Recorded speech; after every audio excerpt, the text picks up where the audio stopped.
I would like you all to take a second and think about how you would define your identity. What would you say makes you who you are? I've asked myself this question many times over the course of my short life. I'm a second-year psychology student with hopes of going to law school. I like playing video games and spending time with my beautiful boyfriend, Luke. More inherently, I'm a gay, autistic, 20-year-old Native American male. Now, alone, these traits aren't anything really special. However, I'd like to introduce you all to the concept of intersectionality. Intersectionality is a term coined by Kimberly Crenshaw in the year of 1989.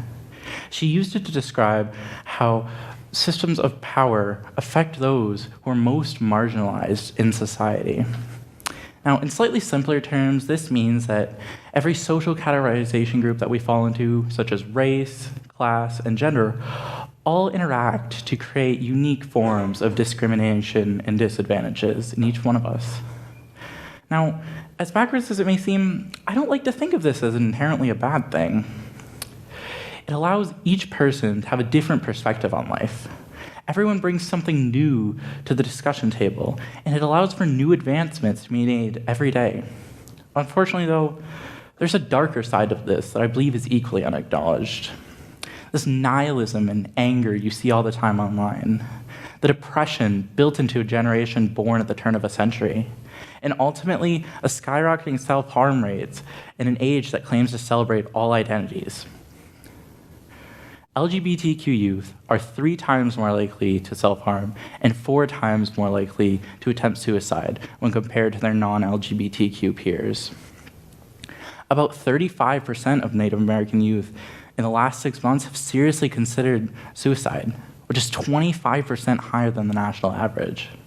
For autistic youth, they're 3 times more likely to attempt suicide, which jumps up to 8 times when you consider only female autistics. Now, where does that leave me as a gay, autistic, 20-year-old Native American male? I'm honestly not sure. I like to think I'm one of the lucky ones, though. I have a supportive family, good grades, and the best boyfriend I could ask for.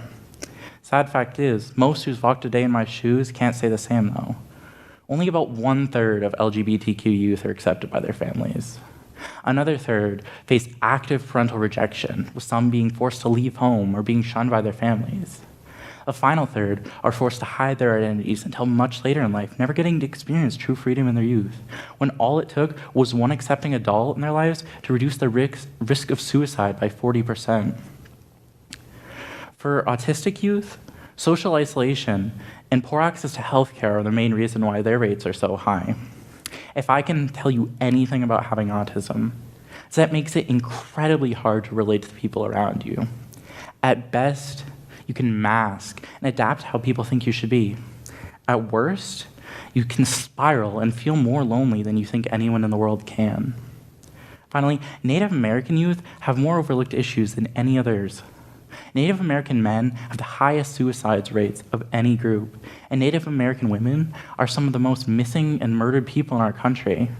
Tribal reservations in many places lack access to bare necessities such as clean water and nutritious foods, which leads to widespread chronic health issues such as diabetes and alcoholism. So what can we do about such pressing issues on our most vulnerable? Unfortunately, there's no one easy fix or solution. But I think the most important thing we can do here and now is to recognize that these issues exist. Shine light on the dark past, our country's history and treatment of so-called others. Teach our youth to be loving and accepting of all, and do your best to educate yourselves about these issues even further, to make the world a better place for everyone on it. Because at the end of the day, the last thing we all want to become is another statistic.